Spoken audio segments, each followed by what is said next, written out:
Mirela Kumbaro është e vetmja ministre e cila i ka mbijetuar çdo ndryshim i kabinetit qeveritar të Edi Ramës gjatë 4 mandateve në pushtet. Edhe pse firmat e zonjës Kumbaro dalin në të paktën 30 afera të dyshuara korruptive, duke përfshirë krime të dyshuara mjedisore, trafikim mbetjesh, ndërtime në zona të mbrojtura, tender me flamur të kuqe të tjerë. Edi Rama vion t'i besoj Kumbaros drejtimin e degëve të rëndësishme të qeverisjes si arsimin, më parë kulturën dhe mjedisin. Madje si për ironi, 2 ditë më parë, kryeministri Edi Rama ka ndarë një video nga Pogradeci, ku shfaqet duke biseduar me diellën, ku e pyet se çfarë mendimi ka për ministren Mirela Kumbaro. Në përgjigjen e diellës mungonin bëmat e zonjës Kumbaro, thirrja e saj në SPAK për 4 orë disa muaj më parë dhe disa të dhëna rreth pasurisë së saj.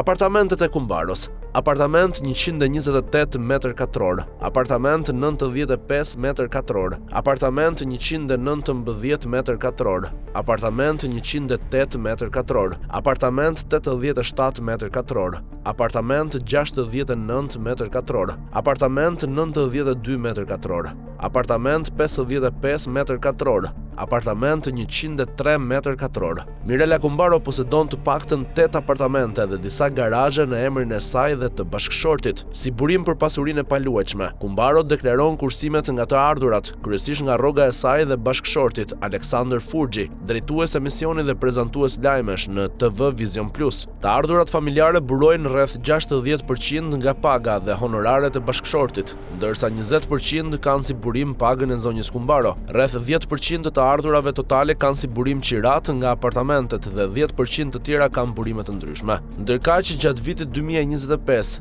djali i Mirela Kumbaros, Tom Furgji, rezultoni punësuar pranë Agjencisë së Industrisë së Mbrojtjes, strukturë pranë Ministrisë së Mbrojtjes për tregtimin dhe zhvillimin e armatimit ushtarak.